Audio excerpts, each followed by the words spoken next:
So this is something I call it my deal finder matrix. It's just walking through kind of how my brain works as I'm looking at properties. We're going to skip over the first half and we're going to start down, and we're not going to follow this in order, but I wanted you to have some sort of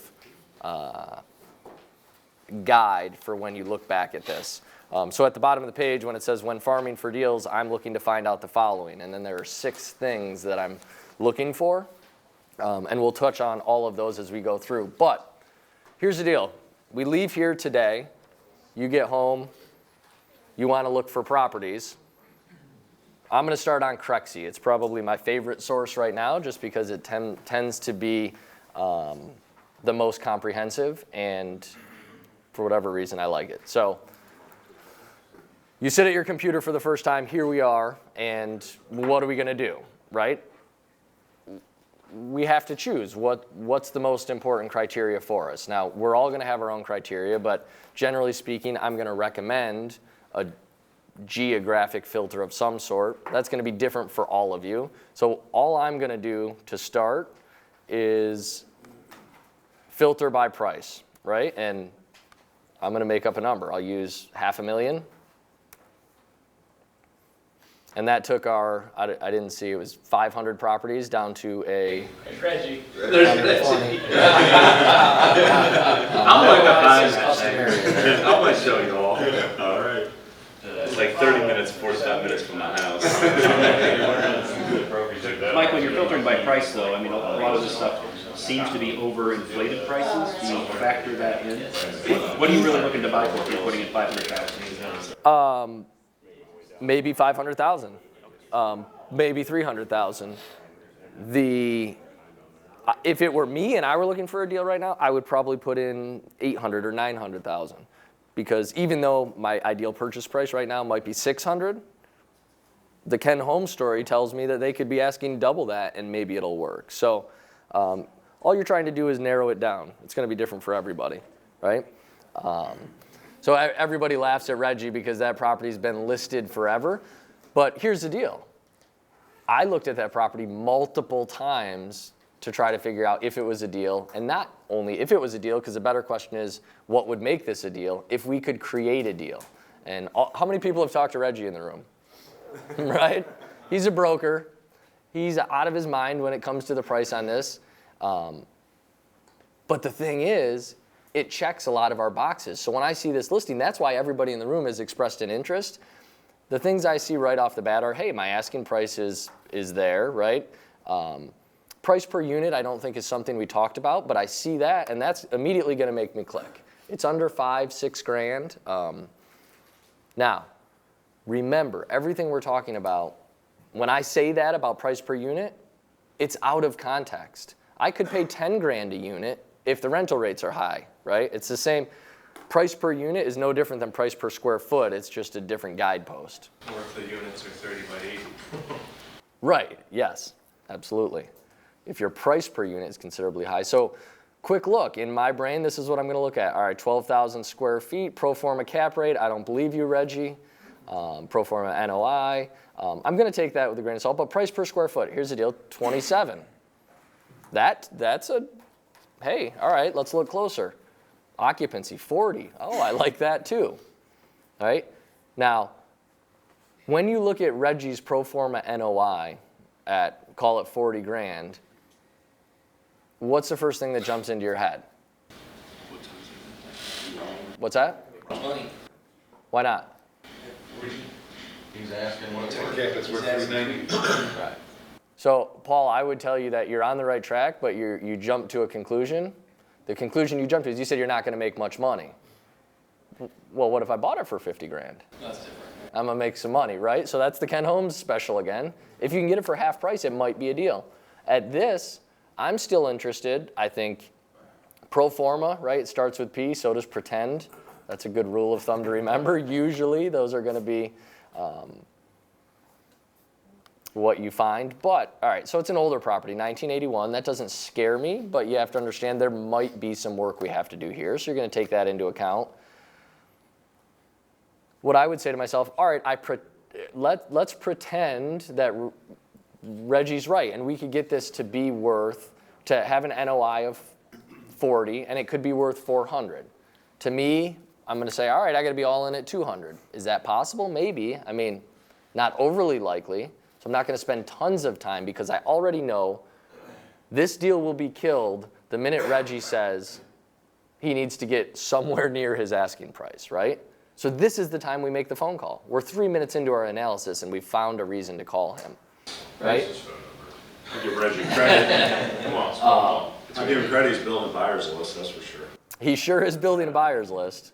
And he's had, he's been in best in final for like 6 months. It was hilarious. But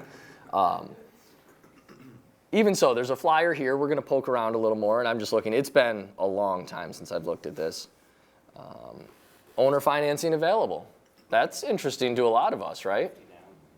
He wants 50 grand down? At least he did when you last talked to him. Correct. Right? Remember, these things, time has a way of changing people's minds. I don't know that that's true in this particular case, but generally speaking, no is just no for now a lot of times, and you want to make sure you're keeping deals like this on the back burner and checking in with them. Brent, how long did you check in and out of our guy at in Sumter? Seemed like about a year. A year. And that guy, every time Brent talked to him, that guy had another buyer, Yeah, and he he was was under under contract. I'm just waiting for the paperwork. Every time. And I'm fairly certain he's still selling it. It sold. He finally sold it. It sold. There you go. You see what he got? He told me that he got 350. He also told you he had it under contract 18 times in 12 months, so take it with a grain of salt. So here's the deal. What we want to do is, as we're looking at the listing, we're looking to verify things, right? So how do we verify this pro forma? What would we do? I'm looking at the details here, and as I scroll through, I don't see, he didn't show his work. Is that a good way to describe it? If you're in math class, he didn't show his work. And let's say we call him and we can't get a hold of him. So how do we figure out if his NOI, his pro forma NOI, competitor rates, right? That's exactly what I'm going to do. I'm going to open another tab, and we can do two things. We can, in Google, I'll just do Rome, Georgia, self-storage. Pop it up, and this is me just getting a feel. I'm going to poke around and see what I find, right? So here's a bunch of places with websites. That tells us something. We're getting a sense for the market. Now, the functionality of the website is going to tell us more. They have a website. It's looking decent enough. It doesn't look to be fully functional. You can reserve a unit, and you can make online payments. You have to call reserve unit though. What's that? Oh, yes, you have to call. That's not even clickable. But you can make online payments. So they're doing something. But it's not fully functional. You can't rent a unit online. So, and then we look at it, and we want to see, all right, we haven't looked at Reggie's property yet. We know, for those of us who've looked at it, that it's pretty ugly. But you can only tell so much from pictures. But this place is pretty ugly as well, right? So it's not like if I pulled this up and it was an extra space storage, I don't want to be Reggie competing with extra space storage. But if all the competitors look like this, I still feel good. Let's keep poking around. Extra space one, is that a chain? Yeah, that's one of the national REITs. What's your feeling on the block storage facilities? I don't love them. I'm not opposed to them. It's not my preference. They do hold moisture. Quick aside, the second competitor we went to, this is their website. The third. Again, nice. Rent online, mobile storage. So competitive rates. When we rent online, I want to click that and see if I can get a rate.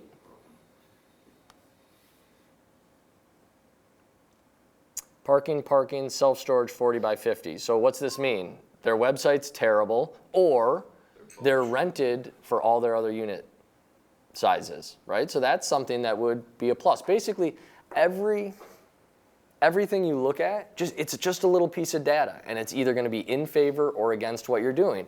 And there's no hard and fast rule for when you move on. It's that intuition, right? That high-level pattern recognition that I'm trying to help you guys.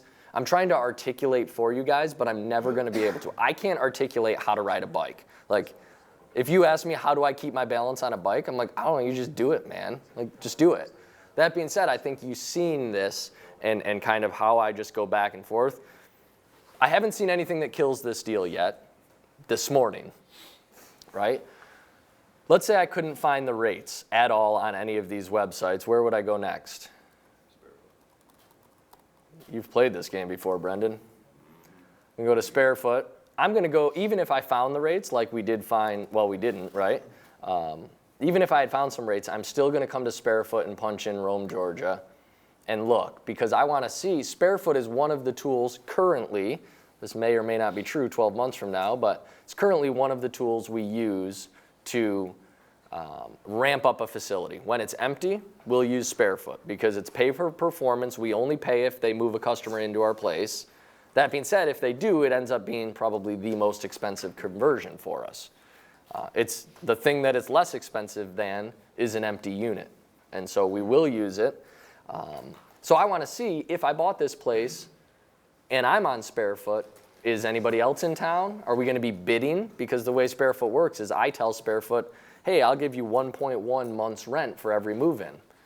This other guy that we're seeing right here that's 0.9 miles away from Rome, Georgia, I didn't put in the facility address. I would usually put in the facility address just so I could really see the distance. He could go in and say, I'll give you 1.5 months rent per move-in. And now we're in a bidding war for buying our customers. And you don't want to be there if you can avoid it. So just very quickly, I'm just poking around. A 5x10 is 50. These are all, those first four are all owned by the same place, obviously, with four locations. 10x15 is 70. So right there, in my brain, I know enough to say, all right, well, at this early stage of the game, I don't want to spend a lot of time. I'm comfortable making up 50 cents a square foot. Do you see why I'd be comfortable there? It's below the rate. A 10x15 is almost 50 cents a square foot. A 5x10 is double, right? If I really wanted to dial in the number, I could try to find a 10x10, and the more data you collect, the more accurate your assumption is going to be. I'm not willing to invest that much time into this yet because I haven't seen anything that really intrigues me. I might be biased because I know, and I don't want to waste a bunch of time on Reggie right now. I just want to give you the feel for a property that ultimately doesn't work out. But let's say we're going to make that assumption. 50 cents a square foot, that's $6 a year. If we go back to our listing, what's our square footage? 12,900? 11.7. Yes, do Because the rentable versus the gross, good call. So anybody have a calculator? 11.7, or we could make it easy math. It's 12,000 square feet. 72,000. 72,000 if it were fully rented out. Let's very quickly eliminate 33% for our expenses. Can we do quick math and say that we're now down to 50? That's less than 33%, so we're being conservative. Maybe we need to call it 45. $45,000 NOI. Reggie's not out of line, right? We haven't factored in vacancy, so maybe our 45 comes down to 40 NOI, and Reggie's there at a 10 cap. His pro forma is. Now we look at what's actually happening. If it's 40% full physically or financially, we're going to find that out through a conversation. Is that how many units are full or how much money you're collecting, right? Even so, we now know we need to get this thing for 200 or less after repairs. That's not unheard of. We've all discussed it with Reggie, and he's not there yet. Who's looked really closely at this property? Tell us what we should know about it now. Back building, the back wall, it's underground. So you're gonna have to come in and dig out behind, actually reblock up the whole back. All the roofs have to be replaced. How many of the doors have holes in them? Probably 10. Okay. So you went to the property, or these are from pictures? In retrospect, it's a learning experience for all of us. I appreciate you sharing it. Was your trip valuable? Oh yeah. Did you discover anything that killed the deal that you could have discovered not making the trip? Looking back now, yeah. Now, So next time you're investigating a property from your desktop, you now know a couple other things that you should be looking at before you make the trip. Yes? How far was the trip for you? About 45 minutes, maybe an hour. Okay? Not a big investment. If you're looking at a deal in Florida, you better make sure you checked everything he checked for a 45-minute drive and then some, right? But you're still going to get it wrong. I went to Virginia in a 32-foot bus and within 5 minutes knew I wasn't buying the place. Could I have figured that out from my desktop? I don't know. I needed the character of the area. It would have been hard. Now, back to this efficiency thing, I was driving from Florida to New York and I just took a little out of the way to get to the Virginia property. So,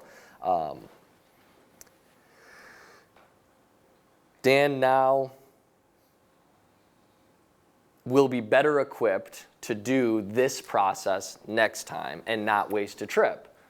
There's nothing I can say today is going to prevent any of you from doing what Dan did, and that is going to a property and in retrospect figuring out, oh crap, I could have looked at this and not made that trip. But in that, there's nothing I can say to help you avoid that. The only thing you can do to experience the learning that Dan did is get in the car and drive somewhere at some point. Does that make sense? Right? This high-level pattern recognition, this intuition that we have, it only comes about by doing it 1,000 times. Right? So you just have to start looking at properties and running through them, even when you don't have the answers. A very quick aside, and then we'll get back into it and maybe do another one or something.